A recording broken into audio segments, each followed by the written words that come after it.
Well, good evening, folks, and welcome to Citizens of the World. As you know, I'm Al Zucaro. I'm your host. I'm in the great city of Boca Raton, Florida, and our show is being brought to you tonight by Fugazi International Travel. That's www.fugazitravel.com on the web. Now, let's talk a little bit about what we're going to cover tonight. I'm going to take a little time to talk about an ongoing dialogue within the city of Boca Raton that has to do with planned mobility and a lawsuit that was filed based upon a petition of the people, which has been won by the people. Hey, the David and Goliath story, David won again.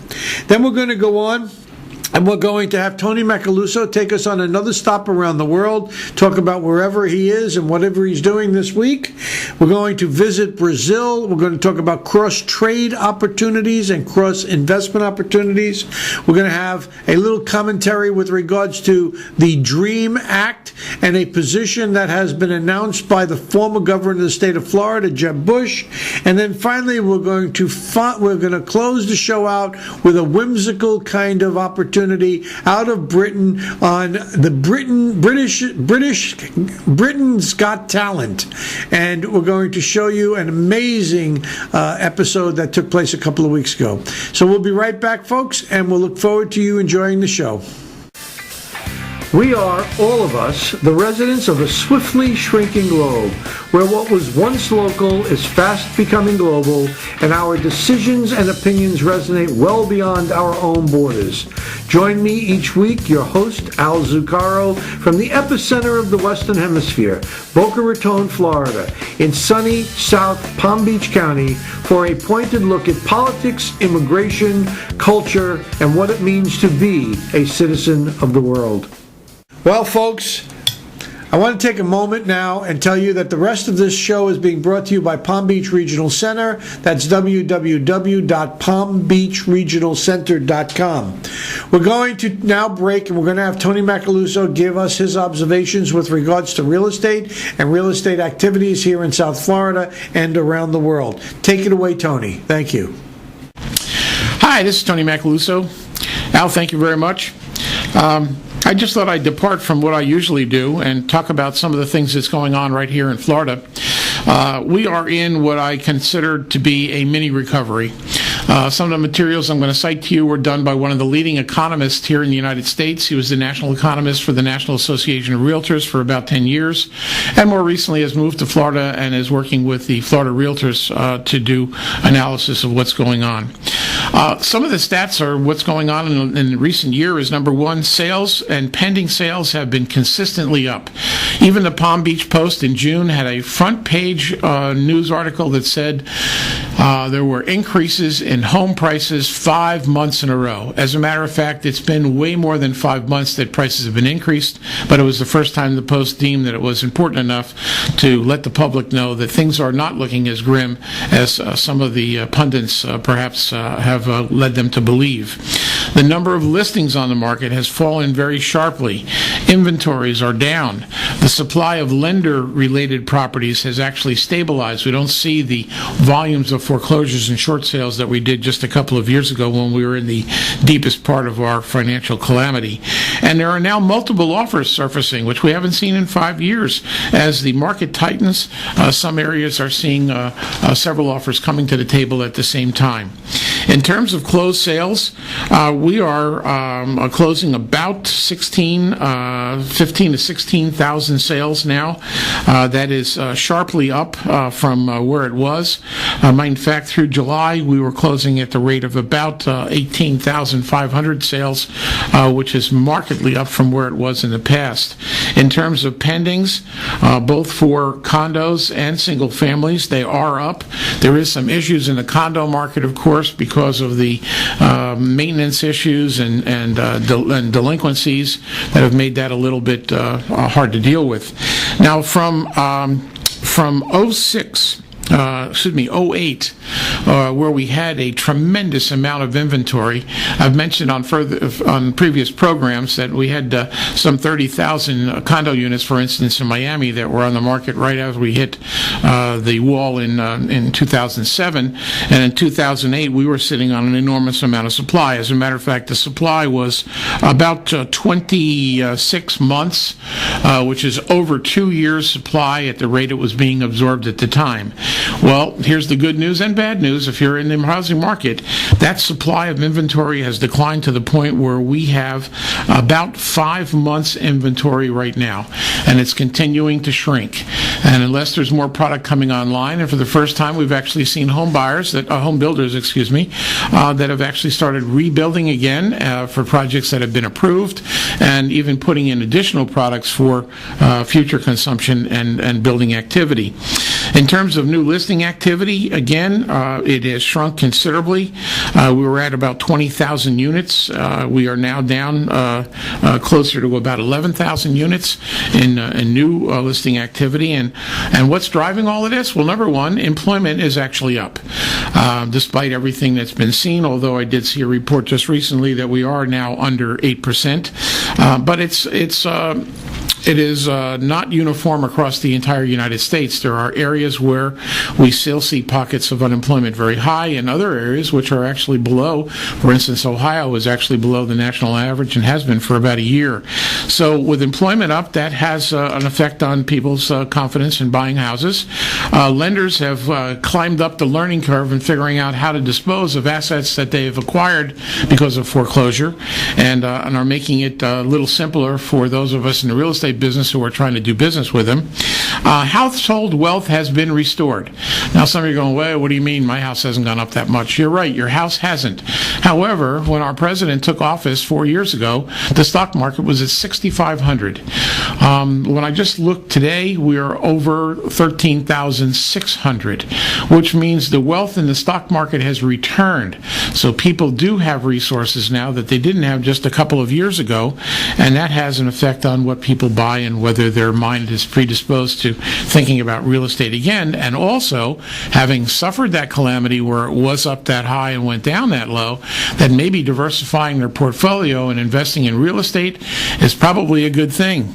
Because when you think about it, you know, the real estate market is very challenging right now, but it's really an opportunity to buy without question. And prices have fallen to the point where investors are back in the marketplace and they're thinking about their real estate. Just a post note here, the rise and fall of Florida residential properties from 2000 to 2006, the prices went up 149%. And from that point to the trough we ran into, which was in 2008, it dropped 44%. And it is leveled off at that level, which means the prices today are not much different than the prices were in 2003 or 2004. So it wasn't calamitous. It's certainly not what we'd like to see, but it's also not the end of the world. So if you're interested in buying, now would be the time, and that's why a lot of our foreign nationals have pulled the trigger on purchasing here in Florida and in the United States. Thanks again. Tony Macaluso signing off for Citizens of the World. Well, folks, as you can see, Tony never ceases to amaze me with the things that he brings to our attention, and I very much appreciate him being part of our show. You know, recently we've been talking a lot about Brazil, and basically I've been talking about the influx of Brazilian culture, Brazilian business, and Brazilian people into the southeast corner of the state of Florida and very much into the southwest corner of Palm Beach County.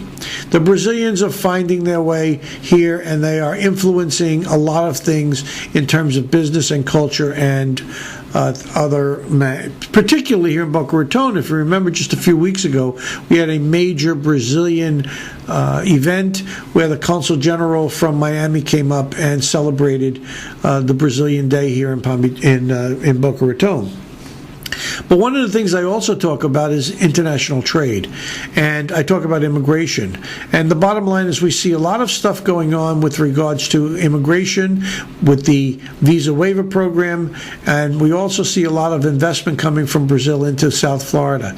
Well, I wanted to take a look at the other side of the equation. I found a YouTube video that I thought you should have an opportunity to look at. This is about cross-investment and cross-trade with Brazil from the United States, and how we are missing an opportunity and others are taking advantage of it. So with that said, here's the YouTube video, and we'll be back after it's over. Enjoy.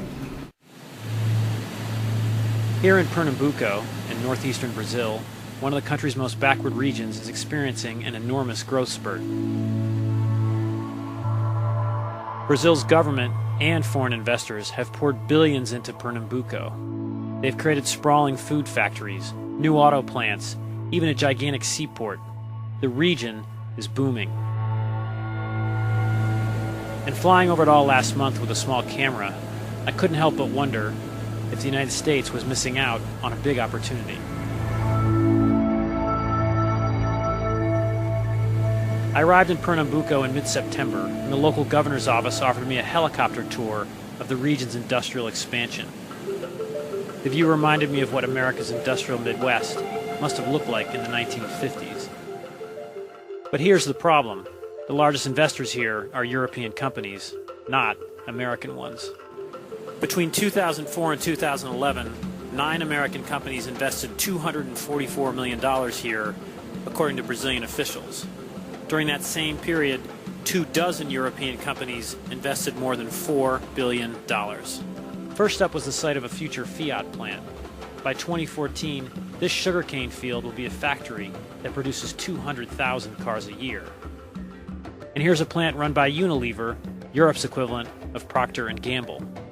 Next up was the country's largest port, which is run by a Filipino company.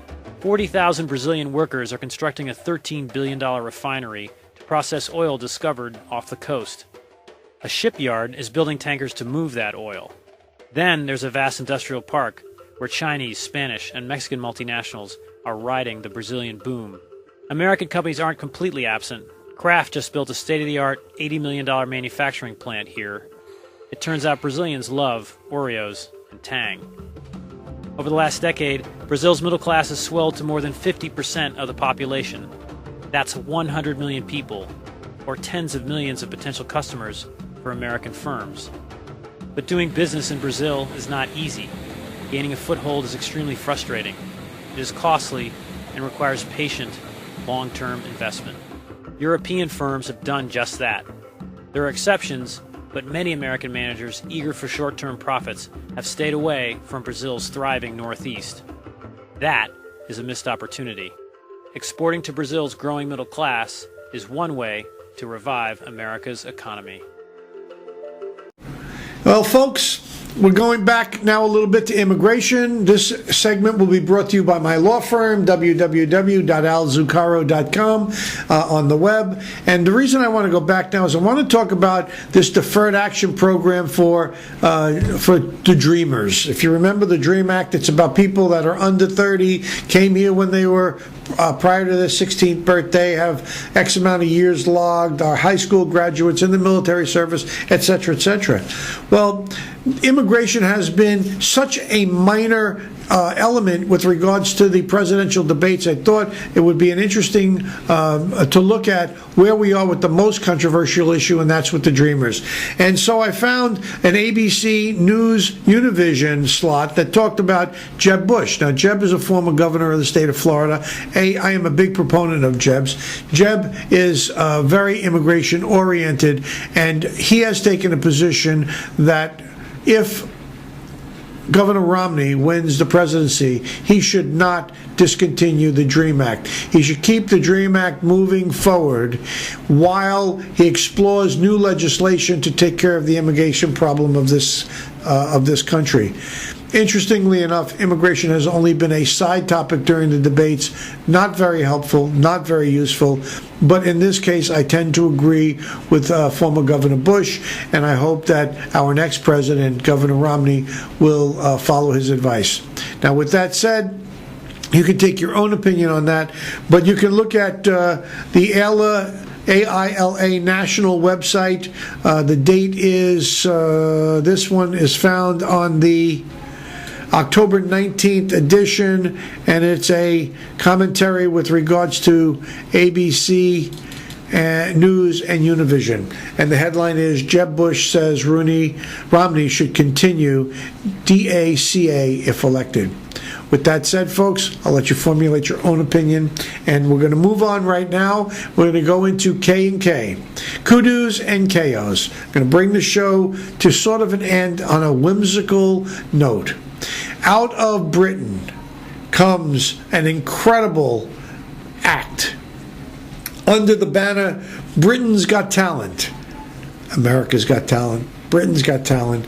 There is Pugsley, and Pugsley is amazing. So enjoy this, and we'll see you next week. Thank you very much. This is Al Zucaro signing off. Bye-bye now. Who's this? This is Pudsey. This is Pudsey. What's your name? Ashley. Pudsey and... Pudsey and Ashley, or Ashley and Pudsey? Ashley and Pudsey. It really matters which way around you go. Yeah, it does, Because once doesn't it's there forever. That means you're bitter. No, I'm not bitter, but just make sure you're sure. Okay, I actually go for my 11th birthday. He was in a little box and my mum wrapped him up and then I opened it. Taylor, out the way. Say what you wanted. Hang on, let's have a look at your face. You got little tears in your eyes. Me and Pudsey have an amazing bond together. I walk him, I feed him, I groom him, I do everything with him. He's just amazing and I love him so much. Ashley is absolutely devoted to Pudsey. That her whole life, it doesn't revolve around boys, it revolves around Pudsey. It's a bond that you'd never break. And what is he? He's a crossbreed. Do you want me to tell you what he is? Yeah. He's a Beagle Frise, a Border Collie and a Chinese Crusty Powder Puff. Well, what? Chinese crusty powder puff? Chinese crusty powder puff? I've come on Britain's Got Talent because I know Simon's been looking for a lassie for quite a while, so I'm hoping Pudsey could fill them boots. You seem quite relaxed. I'm okay. No, I'm not okay. I think Pudsey's quite calm though. He seems it. Yeah. He looks very calm. Thank You ready for them? Yes. Let's do it. It's all up to you. Okay, thank you. Go, everyone. Good luck, have fun. Thank you.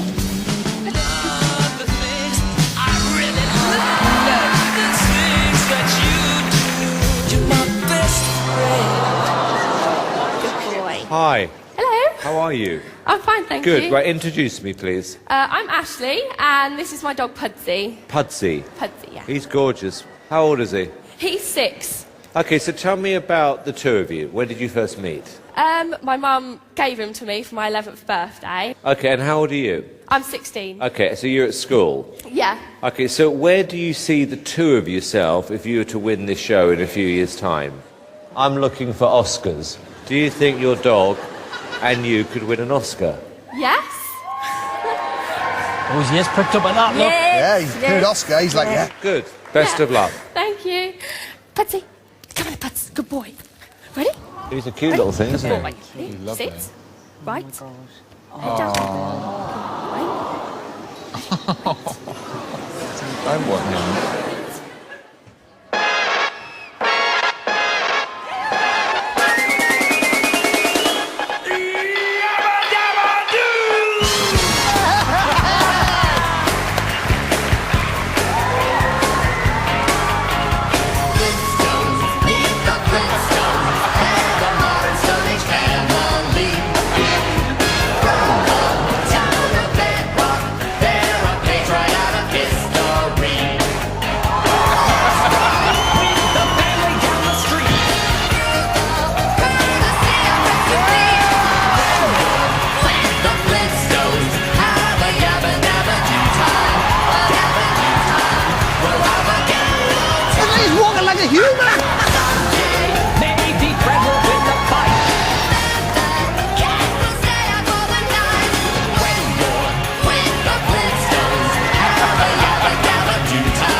born.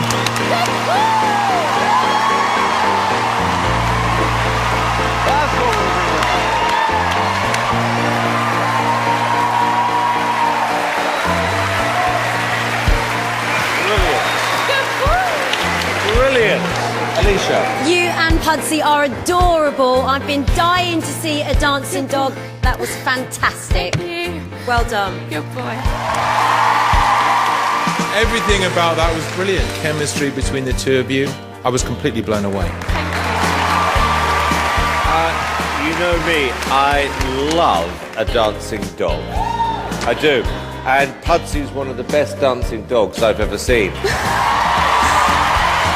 We've got this great connection between the two of you. My only criticism would have been I would have put Pudsey in a prehistoric outfit as well. Do you think Pudsey would change if he won the show? I think he could go a bit diva, maybe. A little bit. He gets what he wants. Okay, well, we're going to have to vote now. David, yes or no? 1,000,000% yes. Loved it. Alicia? It's a yes from me. Ashley, and more importantly, Pudsey, you're through to the next round. 3 yeses.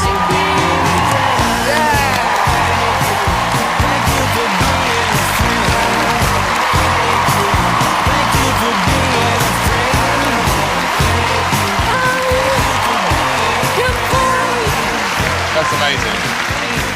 What about the judges' comments? Some great comments. I know. Oh, it's when they stood up at the end. I was just like, oh, God. It was brilliant. That was heaven for me, because I love the Flintstones. I love dog hats. Heaven. Hey, listen, well done. Thank you. Well done. Well done, Puds. Bye-bye. Bye-bye. Bye-bye. Good boy. Well done, Ashley. Good boy, Pudsey back.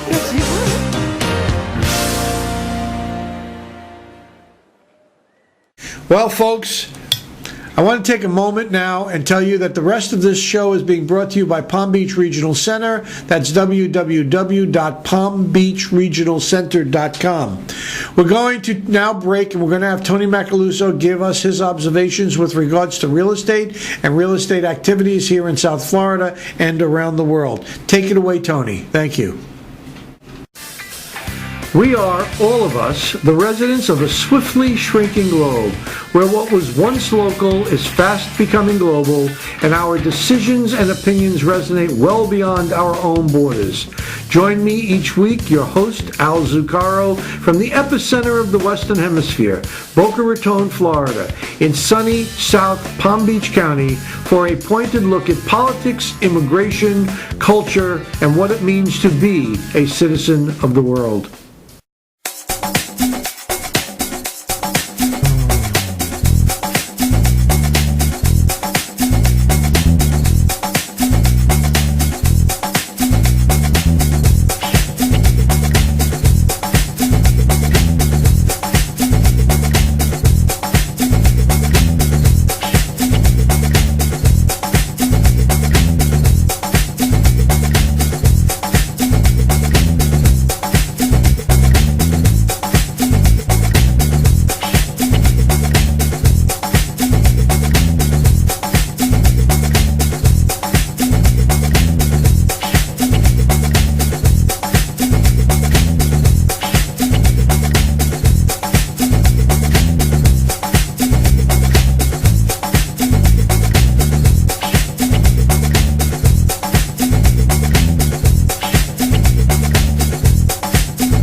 What's the matter?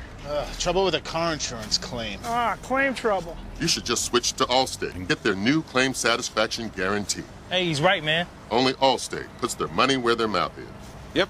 Claim service so good, it's guaranteed. So I can always count on them. Unlike Randy over there. That's one dumb dude.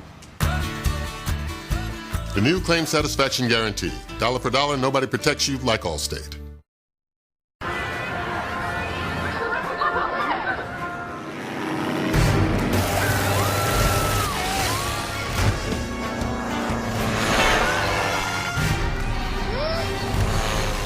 This summer, Dollywood unleashes Barnstormer.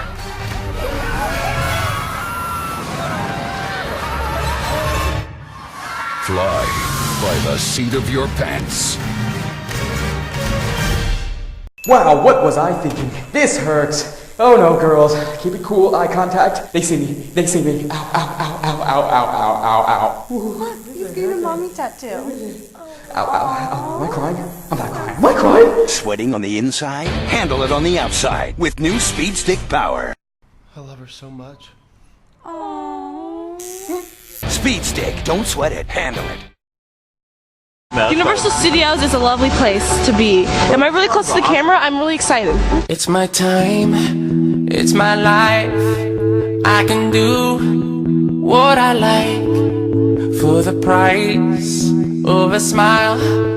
I got a ticket to ride, so I keep living, cause it feels right, and it's so nice, and I do it all again this time. It's forever, it gets better, and I like how it feels.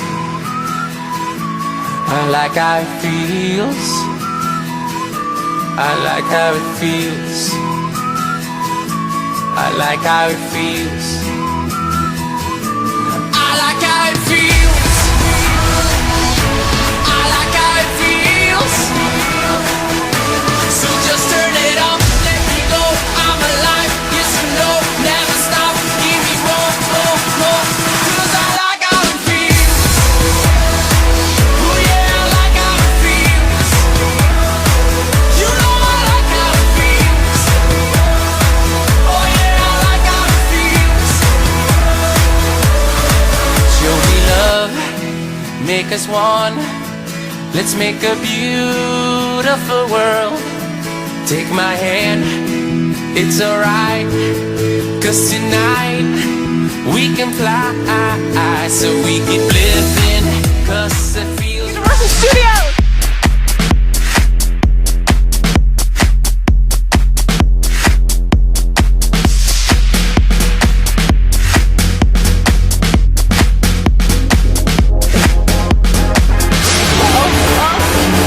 That's down. Party rock! Yeah. Woo!